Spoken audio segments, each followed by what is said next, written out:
Un deuil peut-il durer 21 jours? Qu'est-ce que ce deuil va révéler en nous? Voir son ex 3 semaines après embrasser quelqu'un d'autre sans rien ressentir, est-ce que c'est possible?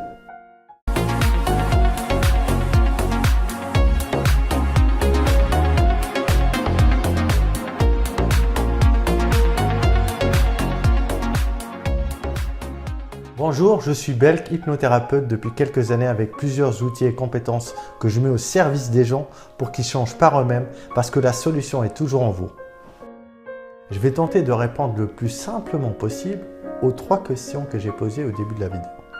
Et je vais aller dans le détail de ce qui se passe en nous lors d'un deuil ou d'une séparation amoureuse. Et je vais vous exposer ma solution révolutionnaire de par son efficacité. Prenons l'exemple de quelqu'un qui vient consulter en cabinet. Généralement, la personne a un problème identifié dont il est conscient qu'il veut résoudre. La personne veut perdre du poids, veut prendre du poids, elle veut arrêter de fumer, peu importe, a une phobie. Dans le cas d'un deuil ou d'une séparation amoureuse, c'est beaucoup plus complexe que ça. La personne vient, par exemple, lors d'une séparation amoureuse, veut oublier son ex selon ma méthode en 21 jours. Ce qui est apparent, c'est que la personne se dit, je viens en 21 jours, je vais oublier mon ex. C'est le cas. Par contre, ce qu'on va traiter, lors de cette séparation, il y a une blessure de l'enfance qui a été réactivée, qu'on appelle plus communément les blessures de l'âme. Ce qu'on va commencer à faire, c'est traiter de la plus récente à la plus ancienne blessure. La blessure la plus récente qui a été réactivée, c'est lors de la séparation. Et on va chronologiquement revenir en arrière et soigner les blessures une par une. Simplement, la personne, quand elle vient, n'est pas consciente de ses anciennes blessures. Les blessures de l'âme sont au nombre de 5. L'injustice, le rejet, l'abandon, la trahison et l'humiliation. On les a toutes, mais à des dominants. Je vais choisir comme exemple une blessure qui est assez fréquente, la blessure de l'abandon. La personne souffrant de cette blessure va avoir un comportement avec la nourriture assez obsessionnel. C'est une personne qui va grignoter, qui va être attirée vers les sucreries pour combler ce manque affectif. Elle ne va pas le faire consciemment, mais inconsciemment, elle va être attirée par ça. Cette blessure d'abandon peut aussi se déclencher chez le bébé. Quand un bébé commence à pleurer, 10 secondes, 20 secondes, 30 secondes, 1 minute, 2 minutes, 3 minutes, 15 minutes, 20 minutes, 30 minutes, et que sa maman est occupée, ne l'entend pas.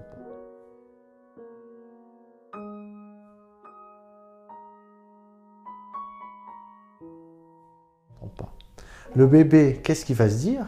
Il ne va pas se dire que sa maman est occupée, il va se dire on m'a abandonné.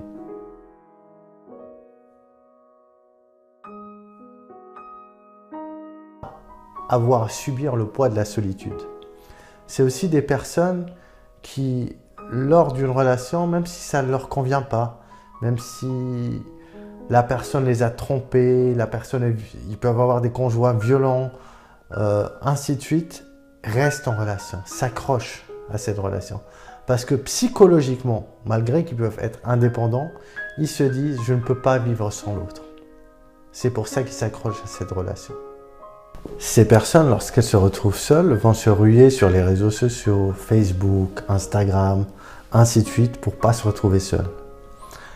Ces personnes auront beaucoup de difficultés à voyager seules, à aller dans un grand resto seul, à aller au cinéma seul. Ça sera inconcevable pour eux de faire ça. Lorsque le week-end vient, jeudi, vendredi, ils vont se ruer sur leur téléphone et ils vont appeler telle personne ou telle personne juste pour ne pas passer le week-end seul face à eux-mêmes.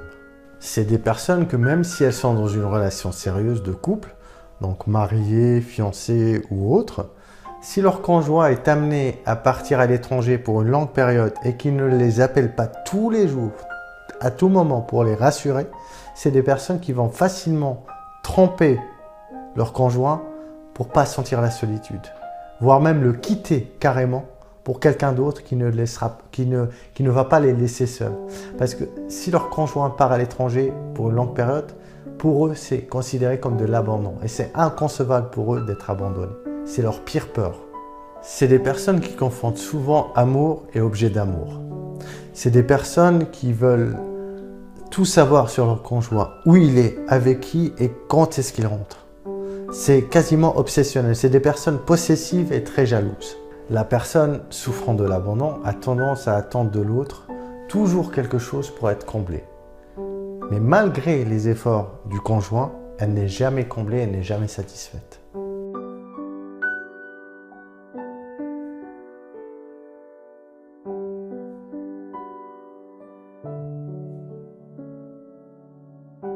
Personne souffrant de la blessure de l'abandon, vous la verrez souvent avec son conjoint, dans les réunions familiales, lors des soirées, mais tout le temps avec. C'est-à-dire qu'elle va le coller, si elle peut être avec lui au travail, elle sera avec lui au travail.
À tout moment, pour les rassurer, c'est des personnes qui vont facilement tromper leur conjoint pour ne pas sentir la solitude, voire même le quitter carrément pour quelqu'un d'autre qui ne va pas les laisser seuls.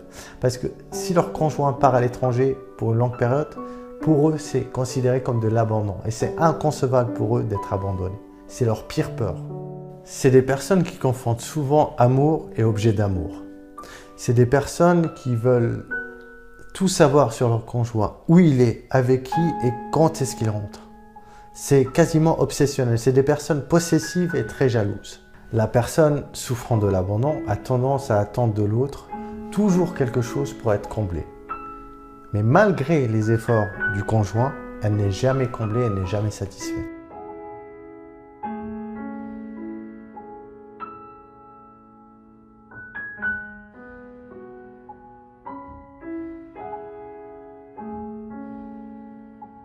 De l'abandon, vous la verrez souvent avec son conjoint dans les réunions familiales, lors des soirées, mais tout le temps avec.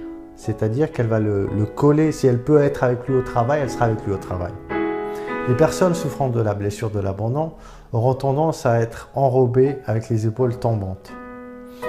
Elles vont surtout attirer des personnes souffrant de la blessure de rejet ou alors des pervers narcissiques. Et tout ce que je vous ai décrit là, c'est juste une blessure, la blessure de l'abandon. Mais généralement, nous avons les 5 blessures, comme je vous ai dit, à des degrés différents. On peut avoir un fort abandon, une grosse blessure de l'humiliation, et les autres, elles sont beaucoup moins importantes, ainsi de suite. Ça dépend des personnes. Et c'est cette blessure qui caractérise ce genre de comportement. Imaginez si on a 3 blessures hyper grandes ou 4 qu'on doit traiter. Bien avant d'atteindre cette blessure dans l'enfance, donc l'élément déclencheur, on va commencer par la traiter du présent vers le passé, événement par événement, en rendant le souvenir avec un impact émotionnel négatif en souvenir avec un impact émotionnel neutre. Cette blessure dans l'enfance, donc l'élément déclencheur, événement par événement, en rendant le souvenir avec un impact émotionnel négatif en souvenir avec un impact émotionnel neutre.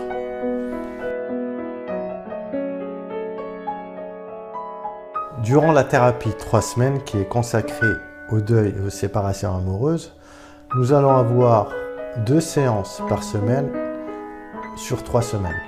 Durant ces séances, durant les 5 premières séances, nous allons traiter ces blessures, cette blessure ou ces blessures une par une.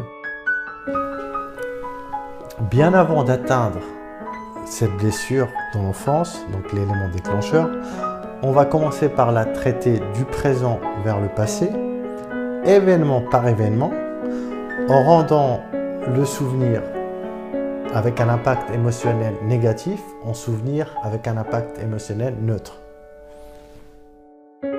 Jusqu'à l'élément déclencheur, on va tout neutraliser, c'est-à-dire on va les nettoyer. Et ce n'est qu'à la dernière séance qu'on va installer des valeurs, des ressources positives, la confiance en soi, le courage, l'acceptation de soi, qu'on va faire remonter toutes ces ressources en vous. On ne va pas installer quelque chose de positif si on n'a rien nettoyé. Donc pour répondre à la question, est-il possible de faire un deuil en 21 jours? La réponse est oui. Il est possible de faire un deuil en 21 jours si l'on affronte ces blessures de l'enfance, qu'on les guérit.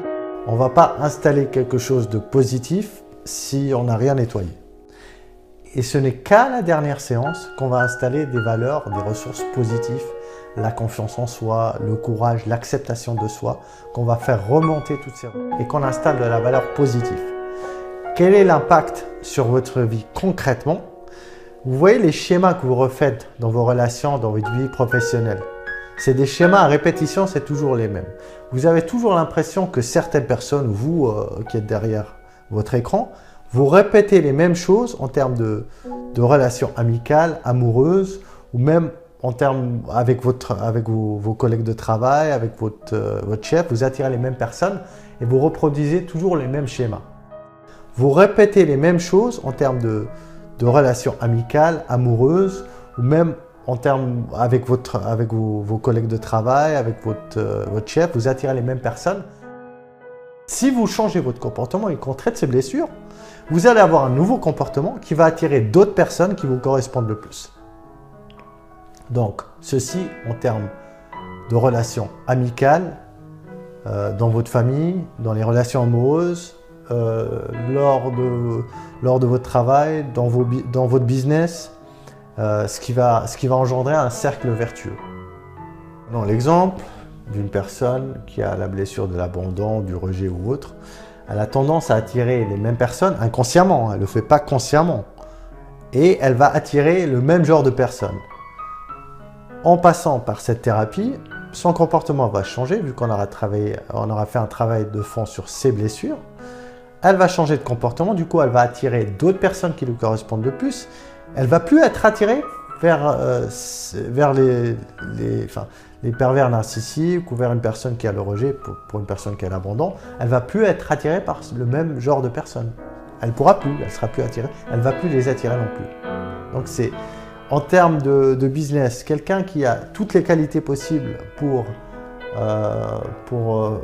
réussir dans son business, mais qui n'attire pas l'argent, en travaillant sur ses blessures, il est fort probable que la tendance s'inverse.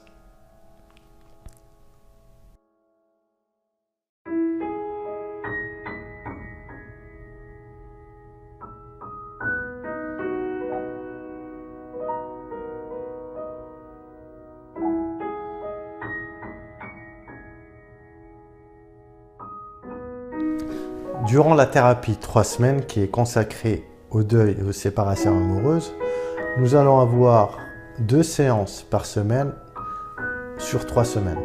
Durant ces séances, durant les 5 premières séances, nous allons traiter ces blessures, cette blessure ou ces blessures une par une, jusqu'à l'élément déclencheur. On va tout neutraliser, c'est-à-dire on va les nettoyer. Et ce n'est qu'à la dernière séance qu'on va installer des valeurs, des ressources positives, la confiance en soi, le courage, l'acceptation de soi, qu'on va faire remonter toutes ces ressources en vous.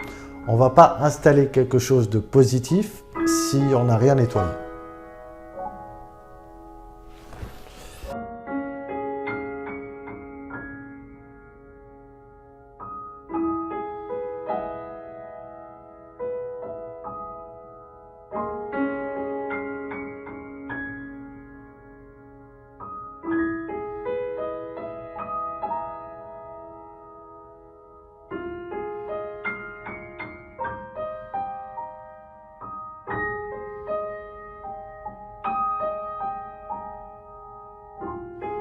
De relations amicales, amoureuses, ou même en termes avec vos collègues de travail, avec votre chef, vous attirez les mêmes personnes et vous reproduisez toujours les mêmes schémas.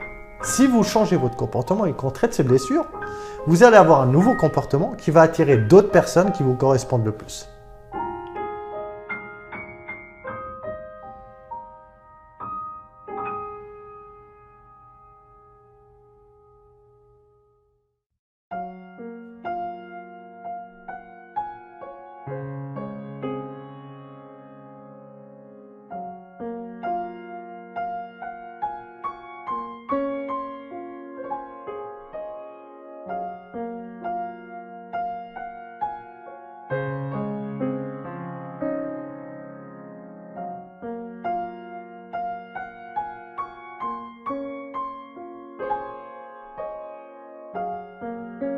Au bout de 21 jours de thérapie, elle le voit lors d'une fête organisée dans ce bar-là, embrasser une autre femme. Elle n'a rien ressenti. Elle m'a dit, je n'ai rien ressenti, c'est comme si c'était un inconnu qui embrassait une autre femme. Rien. Ses collègues furent surpris. Et je vais vous dire, dans tout ça, ça n'a rien de magique.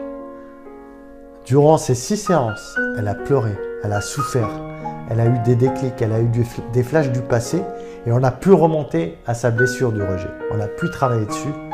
Et quand la blessure était guérie, automatiquement, ça ne lui faisait plus rien. Elle n'était plus attirée par ce... C'est comme si elle n'avait jamais vécu avec.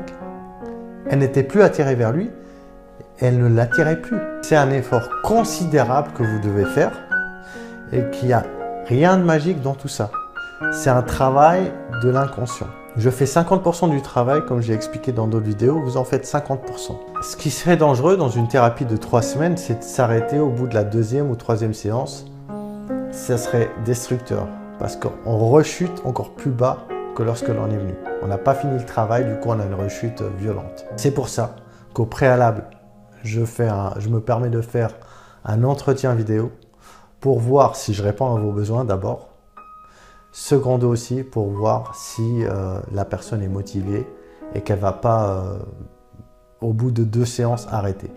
C'est très important de faire vos 6 séances et de continuer la thérapie quand vous la commencez, surtout cette thérapie-là. Lors de cette thérapie, c'est 6 séances en 3 semaines à raison de 2 séances par semaine. Entre chaque séance, il doit y avoir 3-4 jours. Pourquoi ces 3-4 jours? Parce que le temps de laisser l'inconscient et des choses remonter à la surface du passé et laisser les émotions remonter, on ne peut pas les faire 6 jours d'affilée. Il faut laisser le temps à l'inconscient de réagir. Si après tout ce que je vous ai dit, vous voulez suivre une thérapie de deuil ou une thérapie de guérison des blessures de l'âme, je vous invite à réserver vos 6 séances en cliquant sur le lien juste en dessous. Ou alors si vous êtes sur mon site en allant sur la page réservation. Merci aussi de bien vérifier les dates et les villes où je serai. Je me déplace beaucoup à travers le monde. Mon temps est très limité. C'est pour ça que je vous demande de réserver à l'avance vos séances. Merci d'avoir suivi cette vidéo et à très bientôt.